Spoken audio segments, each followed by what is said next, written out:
Dengan menguasai teknik boneka, kekuatan Hanli sebagai kultivator pembangunan fondasi meningkat hebat. Beberapa bulan kemudian, perang besar antara 6 sekte Jalan Iblis dan 7 sekte negara bagian Yu terjadi di beberapa gunung dan gurun terpencil. Secara bertahap, Hanli akhirnya tahu kalau sekte Gunung Buas pada awalnya adalah cabang dari sekte pengendali roh, yang merupakan salah satu dari 6 sekte Jalan Iblis. Saat mau menyerang negara Yu, sekte Jalan Iblis berencana untuk memanfaatkan hubungan mereka dengan sekte Gunung Buas. Tapi tanpa mereka duga, sekte Gunung Buas yang gak mau lagi menjadi bagian dan diatur oleh sekte pengendali roh bekerja sama dengan sekte negara Yu. Entah bagaimana caranya, sekte Gunung Buas berhasil meyakinkan 6 sekte Jalan Iblis untuk menyerang. Saat puluhan ribu kultivator 6 sekte Jalan Iblis dalam perjalanan untuk menyerang, sejumlah besar kultivator dari 7 sekte menyergap mereka. Akhirnya, sekte Jalan Iblis menderita kerugian besar, bahkan kehilangan 2 kultivator formasi inti. Merasa dipermalukan, sekte Jalan Iblis pun menjadi marah dan memulai serangan besar-besaran. 7 sekte yang terdesak hebat akhirnya meminta bantuan kepada sekte-sekte negara Yuanyu dan Xijin. Kedua negara tersebut yang juga takut akan menjadi target sekte Jalan Iblis berikutnya, tanpa pikir panjang, langsung setuju untuk memberikan bantuan. Hal itu membuat kekuatan kedua belah pihak menjadi berimbang. Pertempuran besar pun jadi lebih jarang terjadi. Kedua belah pihak lebih sering melakukan serangan mendadak berskala kecil. Biasanya, yang dijadikan target adalah lokasi di mana material dan batu roh diproduksi. Setengah bulan kemudian, 20 kultivator yang dipimpin seorang kultivator pembangunan fondasi tahap akhir datang untuk memperkuat tambang batu roh tempat Hanli bertugas.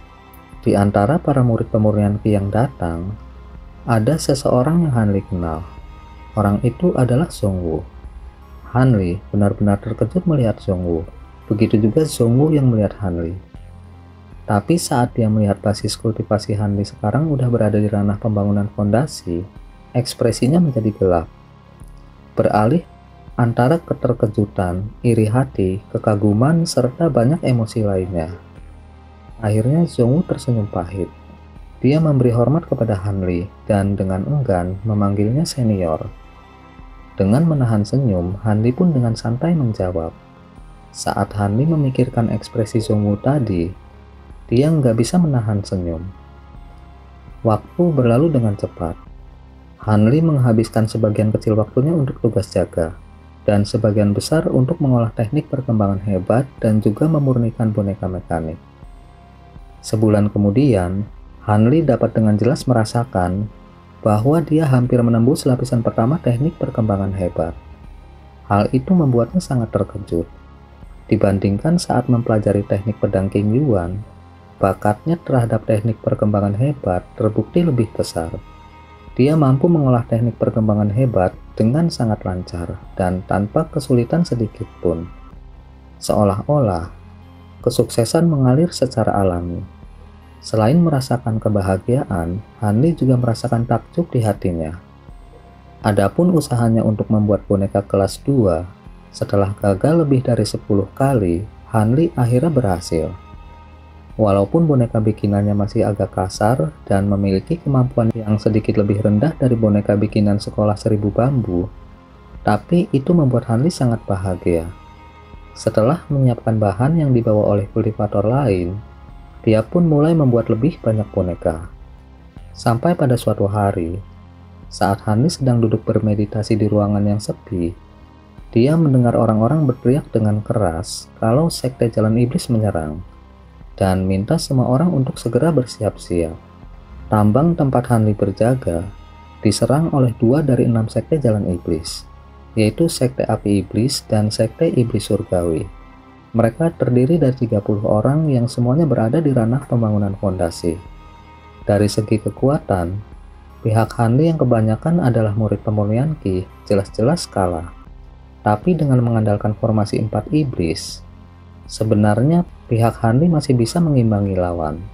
Sampai akhirnya musuh menggunakan formasi yang menciptakan api iblis matahari biru.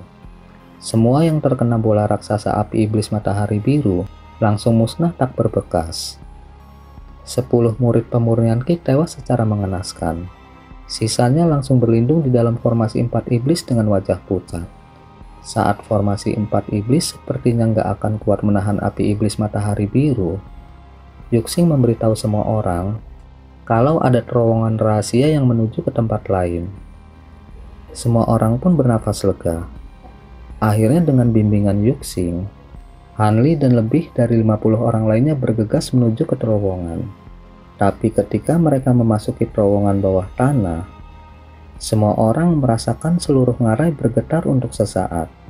Xuanye pun meneriakkan ekspresi datar kalau formasi 4 iblis sepertinya telah ditembus. Seketika semua orang semakin mempercepat langkah mereka. Dengan batu sinar bulan di tangan semua orang, terowongan pun menjadi terang. Tiba-tiba, terowongan bergetar hebat. Setelah beberapa suara gemuruh keras, terowongan pun perlahan-lahan hancur. Gumpalan tanah dan batu besar yang tak terhitung jumlahnya menghujani semua orang yang ketakutan dan langsung menguburnya. Suasana pun menjadi gelap gulita. Beberapa jam kemudian, sebuah lubang besar tiba-tiba terbuka.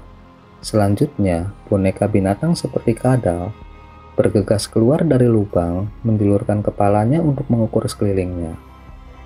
Dia kemudian melompat kembali ke dalam lubang. Sekitar 30 menit kemudian, binatang mekanik kadal itu melompat keluar lagi dari dinding batu. Hanya kali ini, seseorang merangkak keluar juga mengikutinya dari belakang. Orang itu tidak lain adalah Hanli yang berhasil selamat. Sebelum terowongan runtuh, Hanli dengan cepat mengaktifkan pelindungnya. Jadi meskipun dia terkubur dalam-dalam di bawah bumi, dia masih sempat mengambil nafas. Dengan wajah yang menunjukkan ekspresi gembira, Hanli pun melihat ke sekeliling. Saat ini, Hanli berada di gua stalaktit yang cukup besar. Dia pun melepaskan beberapa boneka kadal dan menyuruh mereka menggali secara bersamaan ke arah yang berbeda, berharap mereka bisa menemukan jalan keluar. Sementara di permukaan tambang batu roh, orang-orang sekte jalan iblis menggunakan alat sihir mereka untuk menghancurkan gua menjadi berkeping-keping. Setelah tambang batu roh dihancurkan sepenuhnya, mereka pun terbang menjauh dan akhirnya menghilang. Hari berikutnya, taman obat milik 7 sekte besar yang tersembunyi agak jauh dari tambang batu roh digerebek oleh kelompok yang sama. Mereka mencuri semua tanaman obat dan membakar anakan pohon dengan api iblis matahari biru.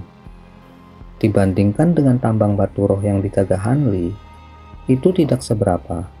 Dengan hanya menggunakan sedikit waktu, tambang akan pulih.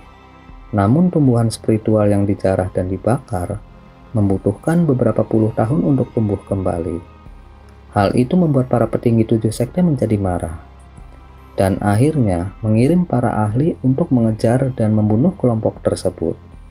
Tapi siapa sangka kelompok itu mendapat bala bantuan.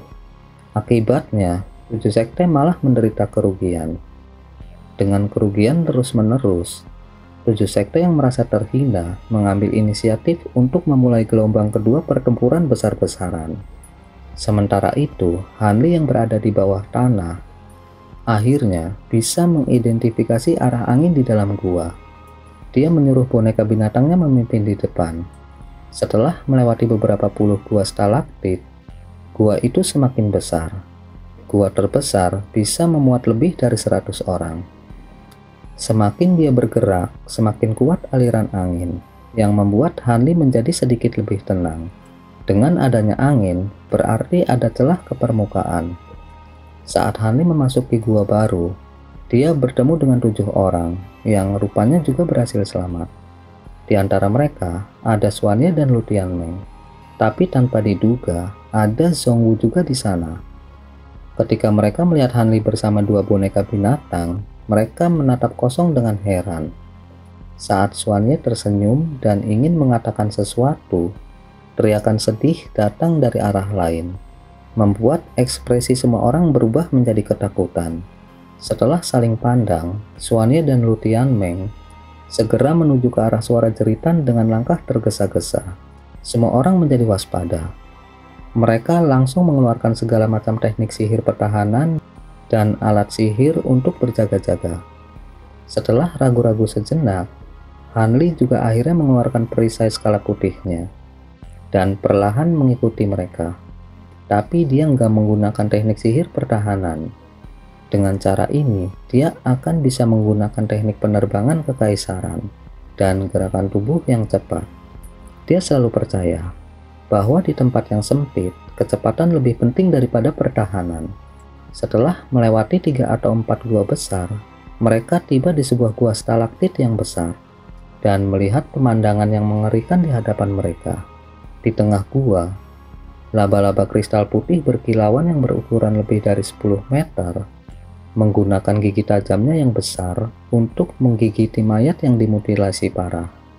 Mayat itu mengenakan pakaian putih, dengan jelas mengungkapkan identitas sebelumnya sebagai murid sekte bulan bertopeng. Di dekat mayat itu ada 3 atau 4 alat sihir yang udah rusak. Tapi yang paling mencolok adalah urat batu roh besar di belakang laba-laba. Di sekelilingnya adalah formasi transportasi heksagonal yang sangat kuno.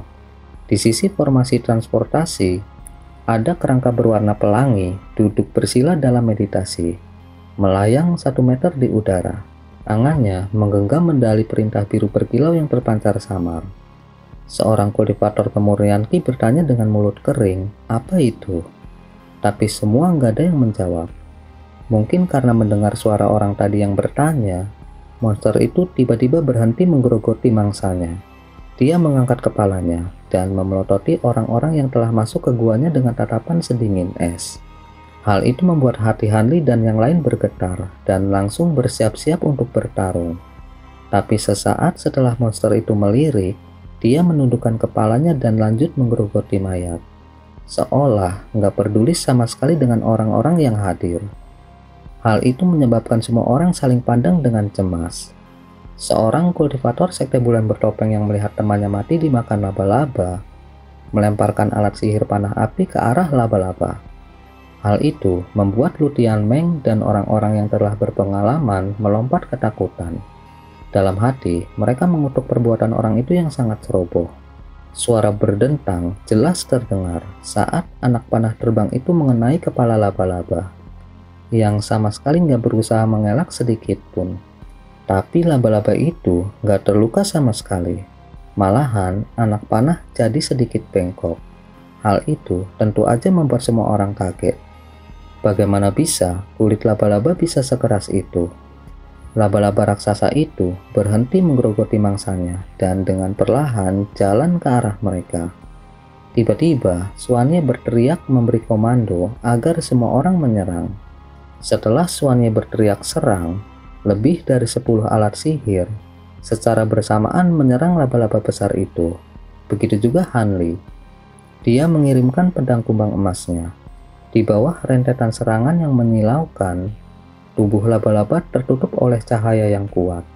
Tapi setelah suara gemerincing terdengar, kecemerlangan serangan alat sihir meredup. Alat sihir kelas atas masih dalam kondisi baik, namun alat sihir tingkat tinggi mengalami kerusakan parah. Adapun alat sihir kelas rendah benar-benar kehilangan sifat spiritualnya dan jatuh ke bawah. Nggak ada sedikit pun luka yang terlihat pada laba-laba putih yang terus merangkak dengan santai ke arah mereka. Semua yang melihat itu pun menjadi pucat karena ketakutan.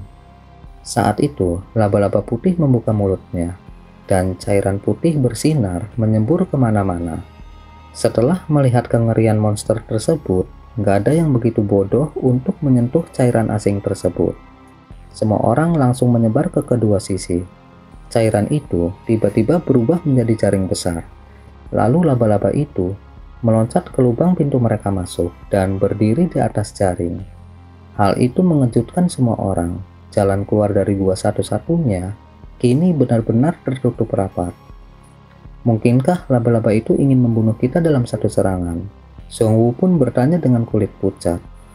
Tapi Xuanye nggak menjawab pertanyaan tersebut. Sebagai gantinya, dia mengangkat tangannya. 7 hingga 8 bola api terbang dari tangannya, menembak ke arah jaring laba-laba yang lebat. Suara ledakan terdengar, tapi sarang laba-laba masih utuh sepenuhnya. Bahkan nggak ada luka bakar yang terlihat sedikit pun. Hal itu kembali mengejutkan semua orang. Saat itu, laba-laba putih sedikit menekuk kakinya, dan dengan kekuatan yang ganas, dia langsung menerkam ke arah Xuanwei. Ekspresi Xuanwei menjadi gelap. Dia menekankan jimat kuning ke tanah, dan segera setelah itu, jimat itu tanpa suara larut ke tanah. Paku batu besar melesat dari dalam tanah, tepat mengenai perut laba-laba, yang saat itu melompat di udara. Laba-laba itu terdorong dengan kuat ke atap gua, dan untuk sementara dia nggak bisa bergerak. Hal itu membuat Lu Tianmeng bersorak dengan ekspresi bahagia. Kemudian, dia melemparkan tas hijau tua dengan bukaan tas mengarah ke laba-laba di langit-langit, menampakkan cahaya hangat yang redup. Saat itu, laba-laba yang terperangkap di langit-langit gua mulai mendesis. Dia menarik kakinya ke arah perutnya dan memegang kaku paku itu erat-erat. Kemudian, dia mengerahkan semua kekuatannya. Suara batu pecah terdengar. Ujung paku batu dengan mudah hancur berkeping-keping. Setelah memulihkan kebebasannya, binatang iblis itu melompat ke bawah. Mata kecilnya berkedip dengan cahaya hijau, seolah-olah dia sedang marah.